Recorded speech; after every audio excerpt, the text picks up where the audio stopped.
नमस्कार।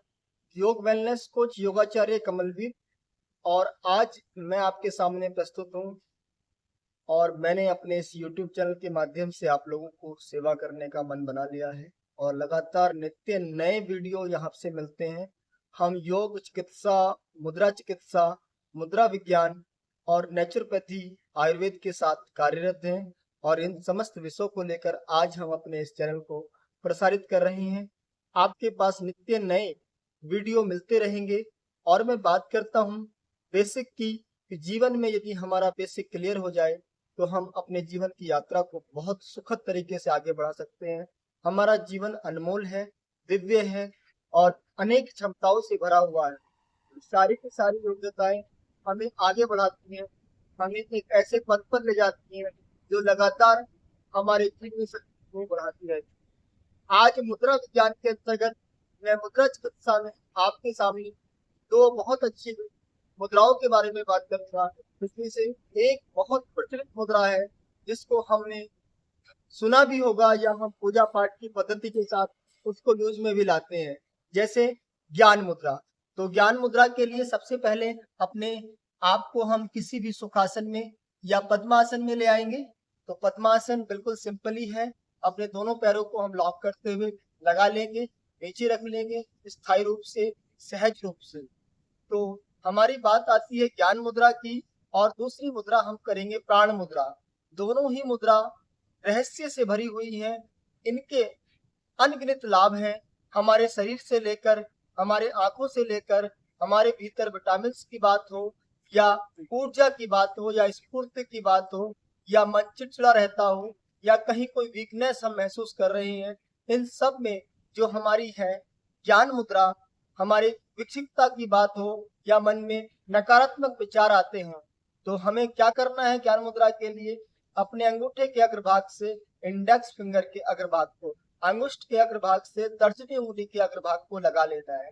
बाकी तीनों उंगलियां हमारी मध्यमा, अनामिका और कनिष्ठिका, ये तीनों उंगलियां सीधी रहेंगी और इस मुद्रा में बैठ जाना है सहज रूप से, कमर को सीधा करके। हमारी बैक पूरी तरह सीधी रहेगी, गर्दन सीधी रहेगी, दोनों कंधे समान ऊंचाई पर रहें। दोनों हाथों को आराम से कोहनियों को शरीर के साथ रखेंगे और हथेलियों को आगे की तरफ खोल देंगे। यह अभ्यास, यह मुद्रा हमारे श्वासों के नियमित गति के साथ चलती रहेगी, यानी श्वासों का नियमित आदान प्रदान रहेगा।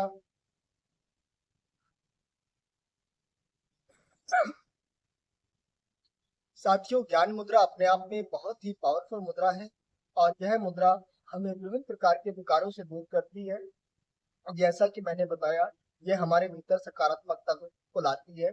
सकारात्मकता के साथ साथ यह हमारे सिर दर्द और हमारे मन में या हमारे शरीर के पेन को भी दूर करती है। एकाग्रता और हमारी याददाश्त को अच्छा रखती है, एकाग्रता में वृद्धि रखती है। विद्यार्थियों के लिए भी यह मुद्रा बहुत अच्छी है। जो लोग पढ़ाई के क्षेत्र में काम कर रहे हैं या फिर अध्ययनरत हैं, वह भी इस मुद्रा के साथ अपनी याददाश्त को, अपने आप को तरोताजा कर सकते हैं, रिफ्रेश कर सकते हैं, अपनी मेमोरी को बढ़ा सकते हैं। साथ ही साथ यह हमारे अंदर एक निश्चितता लाती है, एक हमें आलस्य से दूर करती है। हमारा जीवन में जो अस्थिरता है उसको ये दूर करती है, एक स्थिरता लाती है। साथ ही साथ व्याकुलता या डिप्रेशन या किसी भी प्रकार का हमारे पास भय रहता है मन में, तो उन सारी चीजों को ये दूर करने में सहायक है। साथ ही स्मरण शक्ति को बहुत अच्छा रखती है।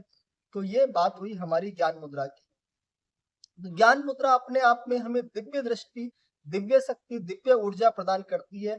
साथ ही साथ हम प्राण मुद्रा भी करें तो इसके लाभ और कई गुना बढ़ जाते हैं। मुद्राओं को अपने आप में एक विशिष्ट स्थान दिया गया है योग में।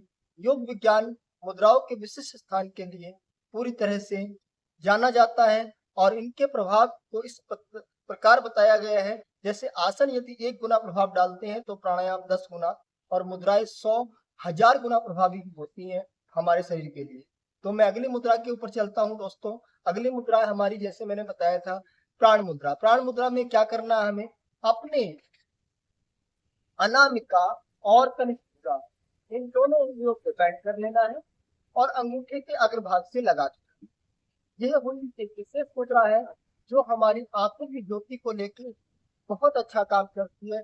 चाहे आंखों की ज्योति हो, चाहे शरीर में स्फूर्ति का आप कमी महसूस कर रहे हैं, चाहे हमारी अ, ऊर्जा का कम हो रही हो, चाहे हमारे अंदर एक इम्यूनिटी वीक हो रही हो, इन सब में बहुत अच्छा काम करती है। साथ ही साथ विटामिन की पूर्ति भी करती है। और कई बार हम उपवास काल में अपने आप को बड़ा थका-थका सा महसूस करते हैं, तो उपवास काल में भूख प्यास से भी ये हमें बचाती है। साथ ही शरीर के अंदर एक ऊर्जा को बना के रखती है और हमारे उसको दूर करती है, थकान को दूर करती है। कहने का मतलब ये है, इसका लगाना, इसके साथ हमारा रहना अपने आप में बड़ा प्रभावकारी है, बड़ा रहस्यमयी है। और इन मुद्राओं का विशेष लाभ लेने के लिए मैं आपसे विनम्र प्रार्थना करता हूँ, क्योंकि बड़े संयम के साथ और बड़े ही साहस और ऊर्जा के साथ और अपने आप को पूरी तरह से समर्पण करते हुए इसको कम से कम 7 मिनट, 15 मिनट, 21 मिनट या 45 मिनट तक भी आप लगाएं तो बहुत अच्छा परिणाम मिलेगा। और साथ ही साथ अभ्यास, यानी कुछ दिन की रेगुलरिटी, नियमित अभ्यास हमें और अच्छा बनाता है। इसका किया गया नियमित अभ्यास हमारे शरीर, मन और को पूरी तरह ऊर्जा से भर देगा। साथ ही साथ ये सारी की सारी चीजें हमारे लिए बड़ी ही लाभकारी सिद्ध होंगी। चाहे मैंने आंखों की बात की हो, चाहे हमने विटामिन की बात की हो, चाहे शरीर की स्फूर्ति की बात की हो, चाहे शरीर में ऊर्जा की बात हो और शायद हमारी इम्यूनिटी की बात हो। तो इन सब के लिए हमने कोई भी सुखासन लेना है, सुखासन के साथ इनको लगाना है और इनमें समय देना है। थोड़ा सा संयम चाहिए, विश्वास चाहिए और अभ्यास चाहिए। जो संयम और विश्वास के साथ अभ्यास कर सकता है, वही साधक इसमें अपने आप को आध्यात्म में, योग में और रोगों से दूर जाकर अपने आप को एक अहम स्थान को पा सकता है। प्रभु की शरणागत होते हुए, योग की शरणागत होते हुए उसको अपनाएं। गहरा श्वास भरेंगे, मेरे साथ 3 बार ओम का मधुर उच्चारण करेंगे।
श्वासों की तन्मयता के साथ आप सभी ने इस वीडियो को ध्यान से देखा, आपका आभार। इस बात को, इस अभ्यास को, इन मुद्राओं की प्रैक्टिस को और लोगों तक भी पहुंचाएं, ताकि वो भी अपने आप को विकार मुक्त कर सकें, रोग मुक्त कर सकें और एक दिव्य जीवन शैली को अपनाएं। योग में होकर ज्योतिमय बन जाएं। यह ज्योति प्रकाश आगे बढ़ता रहे, चलता रहे। इसी प्रार्थना के साथ आपका अपना वेलनेस कोच योगाचार्य कमलवीर आपसे विदा चाहता है। अगली प्रस्तुति के साथ फिर मिलेंगे। धन्यवाद। शुभ संध्या।